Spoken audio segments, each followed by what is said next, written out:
அனைவருக்கும் வணக்கம் நண்பர்களே. இனி வருகின்ற நாட்கள் அனைத்தும் நல்ல நாளாக மாறப்போகுது. பெருமாளின் அருளால் உங்களுடைய வேண்டுதல் நிறைவேற ஓம் நமோ நாராயணா எனும் பதிவை 3 முறை கமெண்ட் பண்ணுங்க. வாழ்க்கையில் செல்வ செழிப்போடும் வாழ்க்கையில் ஒரு நல்ல மாற்றம் வேண்டும்னா நினைக்கக்கூடிய ஒரு தலம்னா அது திருப்பதி ஏழுமலையான் கோவிலுங்க. ஆனால் ராசியில் பார்த்தீங்கன்னா 12 ராசியில் குறிப்பாக 3 ராசிக்காரர்கள் திருப்பதிக்கு போயிட்டு வந்தாலே கடனாளையாக மாறிடுவீங்க. திருப்பதிக்கு செல்லக்கூடாத ராசிக்காரர்கள் யார் யாருன்னு தெரிஞ்சுக்கலாங்க. மேலும் வாழ்க்கையில் பல மாற்றத்தையும் அதிசயத்தையும் தரக்கூடிய திருப்பதி ஏழுமலையான் கோவிலில் கருவறையில் நடக்கக்கூடிய சில அதிசய நிகழ்வுகளை தெரிஞ்சுக்க வீடியோவை கடைசி வரைக்கும் ஸ்கிப் பண்ணாமல் பாருங்கள். மேலும் நீங்கள் புதியவராக இருந்தீங்கன்னா மறக்காமல் இந்த சேனலை சப்ஸ்கிரைப் பண்ணிகிட்டே கூடவே இருக்க பெல் பட்டனை கிளிக் பண்ணிக்கோங்க. தனிப்பட்ட முறையில் உங்கள் ஜாதக ரீதியாக இருக்கக்கூடிய பிரச்சனைக்கு சரியான ஒரு பரிகாரத்தை பெற்றுக்கொள்ள வீடியோவில் டிஸ்கிரிப்ஷன் கீழே ஒரு நம்பர் கொடுத்துருக்கோம். அந்த நம்பருக்கு நீங்கள் கால் பண்ணி தெரிஞ்சுக்கலாம். வாங்க நண்பர்களே, வீடியோக்குள்ளே போகலாம். திருப்பதி ஏழுமலையான் கோவில் பார்த்திங்கன்னா பூலோக வைகுண்டன்னு சொல்லலாம். அந்த அளவுக்கு பெருமாளை பிடிச்ச அனைவருமே பார்த்திங்கன்னா சென்று வழிபட ஆசைப்படக்கூடிய தலம்னா அது திருப்பதி ஏழுமலையான் கோவிலுங்க. இங்கு வீற்றிருக்கக்கூடிய மூலவர் வெங்கடேஸ்வர பெருமாளும் கலியுக பிராட்சத்த தெய்வம்னு சொல்லலாம்.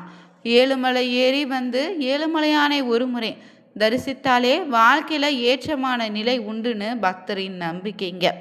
அதனால தான் பக்தர்கள் வேண்டுதலை நிறைவேற்றி அவங்களுடைய கஷ்டத்தை போக்கக்கூடிய தெய்வமாக திருப்பதி பெருமாள் கோவில் இருப்பதால் அவரை தேடி எப்போதுமே ஆயிரக்கணக்கான பக்தர்களின் கூட்டம் தினமுமே இருக்கும். திருப்பதியின் புவியியல் அமைப்பும் ஜோதிடவியலையும் தத்துவத்தின்படி நீங்கள் பார்த்தீங்கன்னா குறிப்பாக 3 ராசிக்காரர்கள் மட்டும் திருப்பதிக்கு நீங்கள் போக வேண்டான்னு சொல்லலை, அடிக்கடி போகாமல் பார்த்துக்கோங்க. சில ராசிக்காரர்களுக்கு நட்சத்திரக்காரர்களுக்கும் திருப்பதிக்கு அடிக்கடி சென்றாலே அவங்க கடனாளி ஆவதோடு மட்டும் இல்லை, பொருளாதார நிலையும் தொடர்ந்து சரிந்து கொண்டே வரும்னு சொல்லுவாங்க. எந்தெந்த ராசிக்காரர்கள் திருப்பதிக்கு செல்லக்கூடாது, ஏன் செல்லக்கூடாதுன்னு தெரிஞ்சுக்கணுமா? இந்த வீடியோவை கடைசி வரைக்கும் பாருங்கள். திருப்பதி திருத்தலம் பார்த்தீங்கன்னா திருமாலுடைய 108 திவ்ய தேசங்களில் இந்த ஒரு தலமும் ஒன்றுங்க. இருந்தாலும் மற்ற எந்த திவ்ய தேசத்திலும் இல்லாத ஒரு வகையில் இங்கே ஆச்சரியப்படும் அதிசயங்களும் நிறைந்த ஒரு மலையாக தான் திருப்பதி ஏழுமலையான் கோவில் இருக்குது. திருமலையும் சரிங்க, இங்கே திருமலையில் குடிக்கொண்டு இருக்கக்கூடிய வெங்கடேஸ்வர பெருமாளும் சரிங்க, ரொம்பவே அபூர்வமான ஒரு சந்திர காந்த கல்லால் உருவாக்கப்பட்டிருக்கு. இதனால் இந்த மலைக்கு செல்வத்தையும் தெய்வீக சக்தியும் பக்தர்களை இருக்கக்கூடிய தன்மை எப்போதுமே அதிகம் உண்டு. பூமியிலே பார்த்தீங்கன்னா சந்திரனின் ஆற்றல் உச்சம் பெறக்கூடிய ஒரு இடமாக திருப்பதி திருத்தலை இருக்குங்க. இது சந்திர பகவானின் பரிகார தலமாகவும் இருக்குது. இந்த திருப்பதிக்கு சென்று திரும்பி வந்தாலே பண கஷ்டம் உள்ளிட்ட அனைத்து விதமான கஷ்டங்களும் நீங்கிடுன்னு ஐதீகமாகவே சொல்லுவாங்க. பொதுவாக பண கஷ்டத்தில் இருந்தீங்கன்னா தமிழ் மாதத்தில் முதல் வார திங்கக்கிழமைனால திருப்பதிக்கு போயிட்டு வாங்க. இந்த ஏழுமலையான தரிசித்துட்டு வந்தாலே அந்த ஆண்டு நிறைவடைவதற்குள்ள உங்களுக்கு இருக்கக்கூடிய பண கஷ்டம் படிப்படியாக குறைய தொடங்கும். மேலும் திருப்பதிக்கு சென்றாலே ஒரு 4வது திருமலையில் தங்க தான் சுவாமி தரிசனம் மேற்கொள்ள முடியும். பூமியிலே சந்திரனின் ஆதிக்கம் நிறைந்திருக்கக்கூடிய இடமும் இந்த திருப்பதியாக இருப்பதால் மனோகாரகன்னு சொல்லக்கூடிய சந்திரனின் ஆசையை பெற வேண்டும், சந்திரனின் அதிர்வலைகளை பெற வேண்டும்னா திருப்பதியில் தங்க வேண்டும் என்பது ரொம்ப முக்கியங்க. குறிப்பாக பார்த்தீங்கன்னா அதே போல் சில குறிப்பிட்ட ராசிக்காரர்கள் திருப்பதிக்கு அடிக்கடி சென்றாலே கடனாலே ஆகிடுவாங்கன்னு சொல்லுவாங்க. பொருளாதார நிலையும் முன்பு இருந்ததை விட ரொம்ப குறைவாக மாறிடும். குறிப்பாக இந்த 3 ராசிக்காரர்கள் வருடத்தில் ஒரு முறை மட்டும் திருப்பதிக்கு போயிட்டு வந்தால் போதுங்க. அதுவே தொடர்ந்து மட்டும் நீங்கள் போகாதீங்க. அதனால் உங்கள் வாழ்க்கையில் சரிவு நிலைக்கு தான் செல்லும். ஏன்னு பார்த்தீங்கன்னா திருப்பதிக்கு செல்வதை தவிர்க்க வேண்டும்னு கூட சூழ்நிலை உருவாகிடும். சாஸ்திரத்தில் சொல்லப்பட்டதின்படி நீங்கள் பார்த்தீங்கன்னா சிம்மம், தனுஷு, கும்பம், அதாவது சிம்ம ராசிக்காரர்கள், கும்பராசிக்காரர்கள், தனுசு ராசிக்காரர்கள் நீங்கள் திருப்பதிக்கு அடிக்கடி செல்லாதீங்க. இது உங்கள் ஜோதிட ரீதியாக பல சொல்லக்கூடிய ஒரு கருத்துங்க. அதே போல் இந்த ராசிக்காரர்கள் மட்டும் இல்லை, இந்த லக்னத்தை சார்ந்தவங்களும் திருப்பதிக்கு அடிக்கடி செல்லாதீங்க. இது தவிர பூர நட்சத்திரம், துலாம் லக்னம் சார்ந்த பிறந்தவங்களுக்கும் திருப்பதிக்கு போகக்கூடாதுன்னு சொல்லுவாங்க. ஏன்னா இந்த 3 ராசிக்காரர்களும் பொதுவாக சந்திரனால் பாதிக்கப்படுவதாக சொல்லப்பட்டிருக்கு. ஜோதிடத்தில் சூரியன் தந்தையாகவும் சந்திரன் பெண் தெய்வமாகவும் இருப்பதால் கடக ராசியின் அதிபதி சந்திரனும் ரோகிணி அஸ்தமம் திருமண நட்சத்திரக்காரர்களுக்கும் சந்திர பகவானே பார்த்தீங்கன்னா நட்சத்திரராக இருக்கிறாரு. ஒருவருடைய ஜாதகத்தில் சந்திரன் பலமாக இருந்தாலே அவங்களுக்கு நல்ல யோகம் உண்டாகிடும். ஜாதகத்தில் லக்ன வீட்டில் சந்திரன் இருந்தால் அந்த நபர் பார்ப்பதற்கு அழகாகவும் வசீகரமாகவும் கற்பனை திறன் ரொம்ப அதிகம் கொண்டவராகவும் உணர்திறன் உடையவராகவும் இருப்பாங்களா. பெரும்பாலான இவங்க கலை சார்ந்த துறைகளில் ஆர்வம் இவங்ககிட்ட இருக்கும். அதே சமயம் ஜாதகத்தில் சந்திரன் நிலை பலவீனமாக இருந்தால் அந்த நபரின் மனநிலை பலவீனமாக தான் இருக்கும். மறதி ஏற்படும், பிரச்சனைகளை நெருக்கடியான நிலை உண்டாகும், தற்கொலை செய்து கொள்ள முயற்சி கூட செய்வாங்க, கடுமையான மன அழுத்தத்தில் பாதிக்கப்படுவாங்க. அதனால் தங்களுடைய எண்ணங்களை கட்டுப்படுத்த முடியாத அளவுக்கு இருப்பாங்க. சந்திரன் பலவீனமானால் விபத்து இல்லைன்னா கடுமையான நோய் கூட ஏற்படலாம். சிம்மம், தனுசு, கும்பம்னே சந்திர பலம் நிறைந்த ராசிகளாக இருப்பதால் இதனால் இவங்க திருப்பதிக்கு செல்வதால் சந்திரன் நிலை பாதிக்கப்படும். அதனால தான் இந்த ராசிக்காரங்க திருப்பதிக்கு அடிக்கடி செல்லக்கூடாதுன்னு சொல்லியிருக்காங்க. அதே போல் சிம்மம், தனுசு, கும்பம் ராசிக்காரர்கள் திருப்பதிக்கு சென்றாலே கடனால் ஆகி விடுவாங்க என்பது உண்மைதானான்னு கேட்டபோது அது எந்த சாஸ்திரத்திலும் சொல்ல முடியாது. திருப்பதிக்கான பூஜை முறைகள் வகுத்த ராமானுஜர் அப்படி எதையும் இன்னும் சொல்லலை. ஆனால் திருக்கோஷ்டியூரில் தன்னுடைய குருவின் சொல்லையும் மீறி முக்தியின் ரகசியமான ஓம் நமோ நாராயண மந்திரத்தை அனைவரும் உபசரித்தவர் தாங்க அவர். அதே போல் திருப்பதி தலத்தை மங்கள சாசனம் செய்த ஆழ்வார்களுள் இப்படி ஒரு ஜோதிட குறிப்பும் உண்டு. ஆகவே இந்த ராசிக்காரர்கள் அடிக்கடி திருப்பதி மலைக்கு செல்லாமல் பார்த்துக்கோங்க.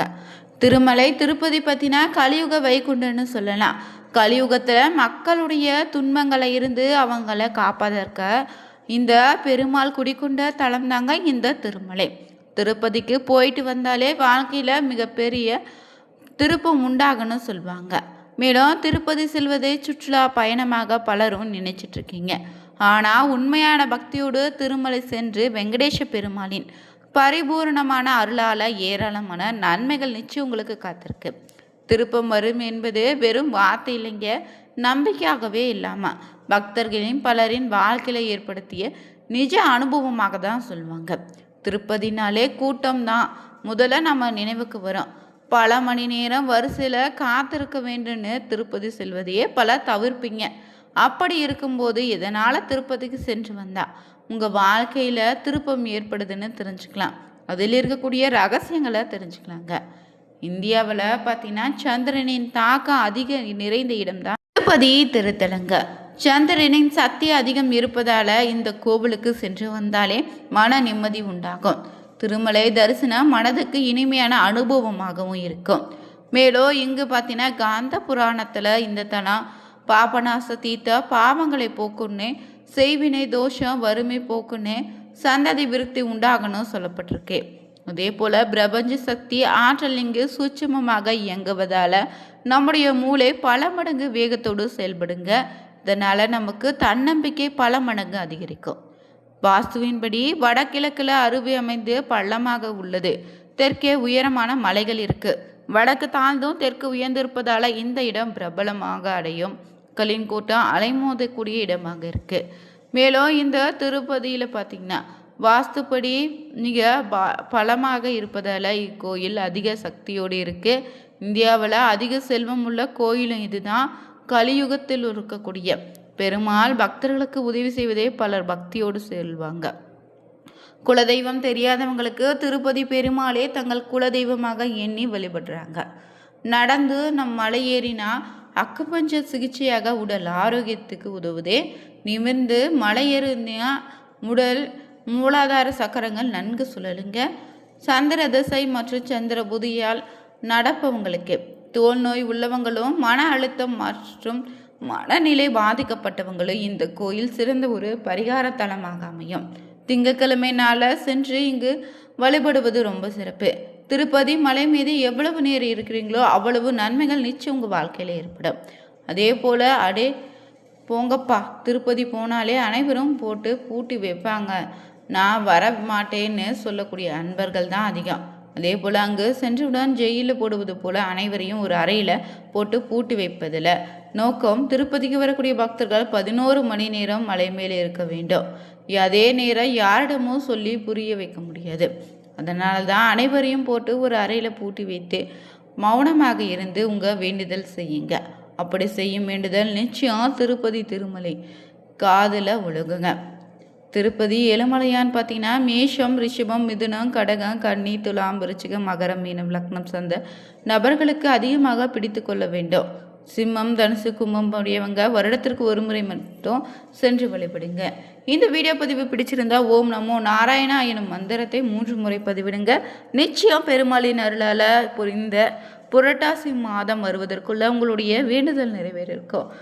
அனைவருக்கும் நன்றி நண்பர்களே.